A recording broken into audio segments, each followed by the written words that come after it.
5 Verhandlungsfallen, von denen niemand will, dass Sie diese durchschauen. Hi Georg, ich habe dein PDF gelesen. Überraschend, ja.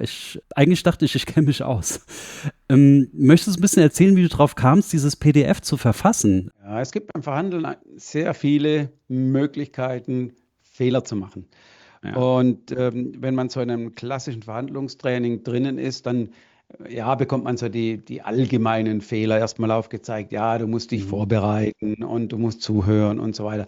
Das sind ja alles Methoden und Techniken, die man beherrschen sollte. Aber dann im realen Fall, wenn es wirklich um die harte Kohle geht, dann ist man oft in seiner eigenen Welt gefangen, weil man nicht merkt, dass es auf der anderen Seite Menschen gibt, die gerne mit gezinkten Karten spielen oder eben halt Taktiken beherrschen, die man selber nicht kennt.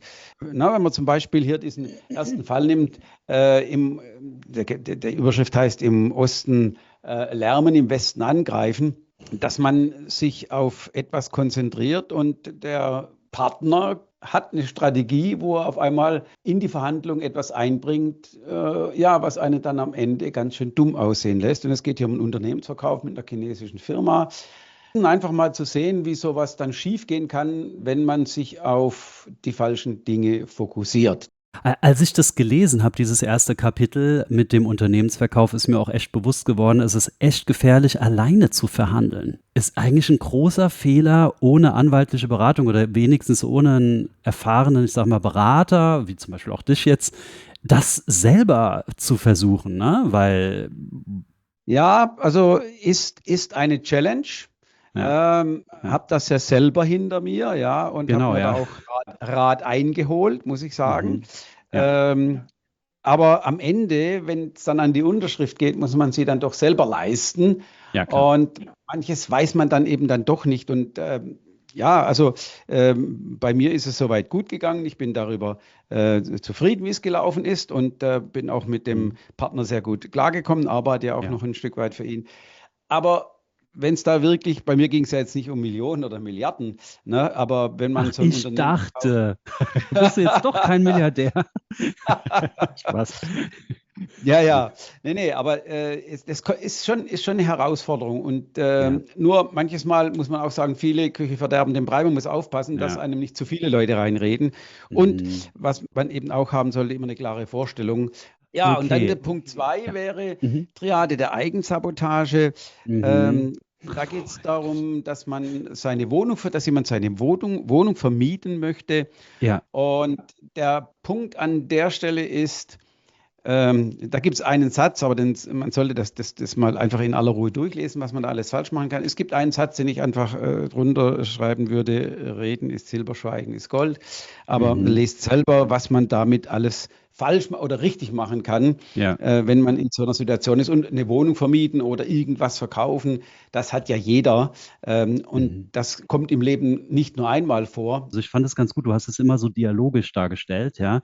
Aber es kann einem natürlich als Mieter genauso passieren, ja. Also wenn ich jetzt hier als Mieter dieses Natürlich, Video sehe genau. und ich konnte mich gut damit identifizieren, weil ich habe selber mal eine größere Wohnung vermietet und man denkt immer, ah, ich habe hier eine große Wohnung hier, ich bin hier im Vorteil, ich bin immer Ja. der Vermieter. Aber zum Beispiel lassen sich so große Wohnungen pro Quadratmeter oft gar nicht so teuer vermieten, weil sie eben so groß sind. Ja, ja. Und dann Nee, kommt die Zeitfalle. Erzähl mal da. Also da ging es ja mehr um so ein Teileigentum. Das kannst du mal genauer nochmal, also ja gut, es sollte Wohnungsbereich auch nochmal. ein gewerbliches Objekt umgewandelt werden in Wohneigentum. Ja, ja. Und da ist man natürlich auch mit Behörden und so weiter. Da muss man ja Mhm. bestimmte Regeln einhalten. Da müssen Dinge umgesetzt werden. Das muss genehmigt werden. Und Mhm. wenn das in einem Mehrfamilienhaus ist, dann müssen mehrere Parteien da zustimmen und so weiter. Und da kann man natürlich dann auch ganz schön unter Druck kommen. Aber Ja. lest mal selber, was man da alles beachten muss und wie man aus dieser Geschichte auch rauskommen kann. Aber diese Zeitfalle, die ist ja auch in ganz anderen Verhandlungen immer mal wieder gegeben. Äh, Mhm. und manches Mal glaube ich, dass die, wenn wir jetzt wieder zurückkommen auf Iran, Irak, was wir ja letztes Mal schon Im letzten hatten, Video verlinken das mal oben, das Video gerade, dann kann man da genau, bei Interesse auch genau, klicken. Ja. Mhm. auch da hat man ja das Gefühl, dass Trump momentan enorm unter Zeitdruck ist, weil ja diese Midterm-Wahlen anstehen und je nachdem, wie man es bewertet, möchte er da vorher wahrscheinlich wieder gut dastehen. Was mir aufgefallen ist dabei, man kann ganz schnell sich hinters Licht führen lassen von den anderen Verhandlungsteilnehmern. Hier sind es ja gleich mehrere, also mehrere andere Parteien. Und es ging hier drum, man braucht eine Unterschrift, ne, für diese Umwandlung und die ist nicht einklagbar, ja, in diesem Fall. Also man kann das nicht vor Gericht jetzt irgendwie erzwingen oder so.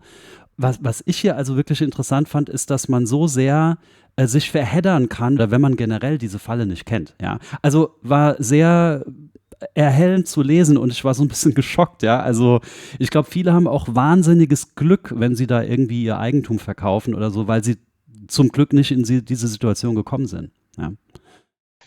Ich habe ja auch so ein aktuelles Projekt vor mir, wo es darum geht, den elterlichen Bauernhof, der jetzt schon 30 Jahre leer steht, irgendwann zu veräußern, weil er nicht mehr genutzt wird. Und auch da bin ich letztlich in eine Zeitfalle reingekommen aus bestimmten Gründen, weil der Zeitpunkt verpasst wurde, es rechtzeitig anzubieten, als noch vor dem Corona-Geschichte, vor dem Ukraine-Krieg, da waren die Sachen einfach noch viel interessanter. Ja, und jetzt hat man natürlich wie will ich sagen, niemand hat momentan Bock, hier viel Geld auszugeben, weil halt alles so unsicher ist. Ja, also die Zeitfalle, manchmal spielt auch die Zeit gegen einen, manchmal hilft sie einem, wenn man warten kann, ist sie für einen. Manchmal, man muss auch Glück haben im Leben. Ne? Ja, das stimmt. Ja. Na gut, und dann hast du das Gespräch mit doppeltem Spiel. Da habe ich gelesen, ich habe mir auch noch Notizen gemacht, dass jemand im Grunde im Vertrieb tätig ist und da gibt es ein Mittagessen, man trifft sich, es ist ja oft, man freut sich ja oft, wenn man die Chance hat, den Kunden vielleicht mal bei einem Essen oder so dann auch noch mal ein bisschen kennenzulernen. Aber man kommt sehr schnell in die Situation, dass man, weil man so ein gutes Verhältnis hat und man schon froh ist, dass man jetzt auch einen guten Kunden hat und so weiter und der auch Interesse hat. Man kennt ja diese Verkaufsregeln, der Kunde sollte 70% reden und der Verkäufer 30%. Und genau umgekehrt ist es der Fall oft. Ja. Und dadurch vergibt man sich da riesige Chancen, aber man lest selbst. Wenn man dann diese Dialoge sieht und liest, erst denkt man auch, ja, was ist da jetzt so Besonderes? Irgendwie hinterher fällt einem auf so, Mist. Also, es war schon, okay. Vielleicht nur ein paar Worte zum, das letzte, der 5. Punkt, der Marsch nach Changchun, Georg. Das hört sich ja wahnsinnig, nur die Situation, was ist da los? Also, es geht darum, dass man Dinge einkaufen möchte aus der IT-Branche und das ist ja oft, man liefert und liefert und liefert und es gibt ja im Vertrieb diese Verkaufstreppe. Ne? Man geht immer, wenn der Kunde muss ja mir eine Zusage machen und man geht die Verkaufstreppe hoch. Ja. Man liefert und liefert und liefert, man steht oben alleine und der Kunde steht unten. Man lässt den Verkäufer letztlich alles liefern und am Ende funktioniert es. Am Ende böse Überraschung. Also böse Überraschung. Mir ist aufgefallen, dass wenn man häufig verhandelt, schnell zur Zielscheibe von solchen Manövern da wird. Ja, also der Marsch nach Changchun, das ist ja aus dem Buch der Strategeme, das sind Kriegslisten und es ist ja wirklich schon verrückt, was also gerade im internationalen Business ist das ein hochbrisantes Thema. Ne? Ja. Und ich glaube, da sind auch schon viele deutsche Firmen in China auf die Schnauze gefallen oder überhaupt, wenn es ums Verhandeln geht. Da darf man nicht zu leichtgläubig sein, egal mit wem man es zu tun hat. Denn Menschen haben sehr unterschiedliche Interessen und solange man nicht weiß, was der andere wirklich im Schilde führt, sage ich immer, vorsichtigste Mutter der Porzellankiste, dass man da nicht in irgendeine dieser Fallen tappt. Am Ende hast du ja auch nochmal die entscheidenden Fragen auf einen Blick. Ja? Also in jedem Kapitel hast du ja immer so 2 Fragen, die man sich selber immer mal so als Testfrage stellen kann. Also es wird schon echt gelogen, dass sich die Balken biegen in manchen Verhandlungen.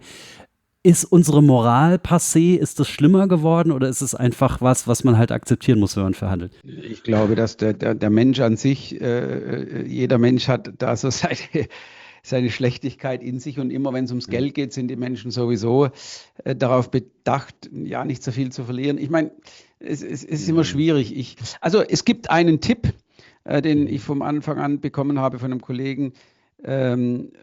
Und was auch Harvard sagt, selbst wenn du weißt, dass auf der anderen Seite, auf Deutsch gesagt, beschissen wird oder einfach Menschen sind, die moralisch und ethisch auf eine ganz miesen Weise unterwegs sind, dass es doch immer noch am besten ist, wenn man selber ethisch und moralisch sauber verhandelt.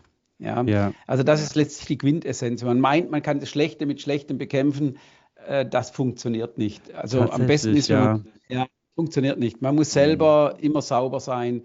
Man muss sich selber am nächsten Morgen noch in den Spiegel schauen können, bevor man da selber mit gleicher Münze zurückzahlt, weil erstens mal Lügen kommen dann irgendwann doch auf den Tisch und Harvard sagt ja, die besten Verhandler haben die besten Beziehungen und ich glaube, das wird so sein, weil man sieht sich im Leben oft zweimal. Ich meine, es hat zu mir mal jemand gesagt, ja, ein Taxifahrer muss zu dir nicht freundlich und höflich sein. Die Wahrscheinlichkeit, dass du nochmal in dem sein Taxi einsteigst, ist 1 zu 1 Million. Deshalb ist er auch nie freundlich und dem ist auch scheißegal, ob du den blöd anmachst oder nicht, der macht blöd Hier in zurück. Brasilien sind sie freundlich, in Argentinien hier auch. Ich bin ja Ja, grad ach hier was. da hat man Glück, ja. Also in Argentinien, die Leute sind so freundlich, das ist fast nicht auszuhalten. Also Ehrlich? die sind Ja, vielleicht, weil sie dann ein höheres Wahnsinn. Trinkgeld erwarten. Ich weiß es nicht. Nee, Ja. es gibt gar kein Trinkgeld. Also das ist gar Ach nicht was. üblich. Also Uber, Ja. ich meine, eigentlich. Ja, aber hier in Deutschland kann das Wahnsinn. schon mal passieren, dass du irgendwie so einen muffeligen Taxifahrer hast. Ja. Und, ne? Aber in Verhandlungen, wenn es um viel geht, man sieht sich im Leben immer zweimal. Ja. Und gerade wenn man auch, selbst wenn man eine Firma verkauft und denkt, man hat sie jetzt los, ist egal, was passiert. Ja, aber wenn dir dann der Dreck hinterhergeschmissen wird, was hat der mir da für einen Scheiß verkauft oder so, oder was hat der mich passiert's da auch über den so. Tisch gezogen? Ja. Das will man ja Problem. auch nicht. Also Ja. insofern, und Geld ist auch ruhig, nicht immer alles. Wenn die Gegenseite zu mir unehrlich ist und mich belügt und das kommt dann aber auf den Tisch und das war bei mir auch bei einer Verhandlung so und es kommt jetzt auf den Tisch.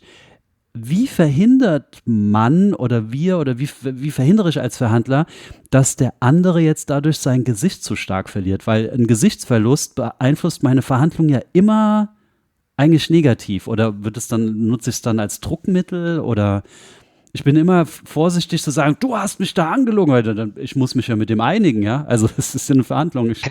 Ich meine, am besten ist, man zeigt es ihm auf, ja. Und wenn er einigermaßen, ich sag mal, ein bisschen moralischen Kompass hat, wenn er ein bisschen moralischen Kompass hat, dann wird er dann beim nächsten Verhandlungspunkt ein bisschen mehr Zugeständnisse machen, weil er ja geflunkert hat. Ne? Und das würde ich ihm dann auch auf eine nette Art und Weise sagen, komm, also hier, ne, da hast du ja gerade hier ein bisschen dick aufgetragen, aber bleiben wir mal bei den Fakten. Und, genau, und jetzt wollen wir hier aber einen guten Deal haben und dann wird ihm das letztlich auch nicht helfen. Ne? Also gut, die 5 Verhandlungsfallen, von denen niemand will, dass Sie diese durchschauen.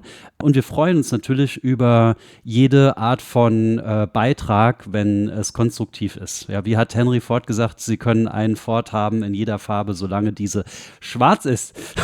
Oder war es schwarz oder was? Nee, heute, schwarz. Es war schwarz, war wirklich schwarz. Heute ein abschließender Satz. Beim Verhandeln lernt man nie aus. Man lernt nie aus und man erlebt Situationen, die man noch nie erlebt hat. Also da gibt's, das ist ich will sagen, da lernt man bis zu seinem Lebensende an diesem Thema. Das ist nie abgeschlossen.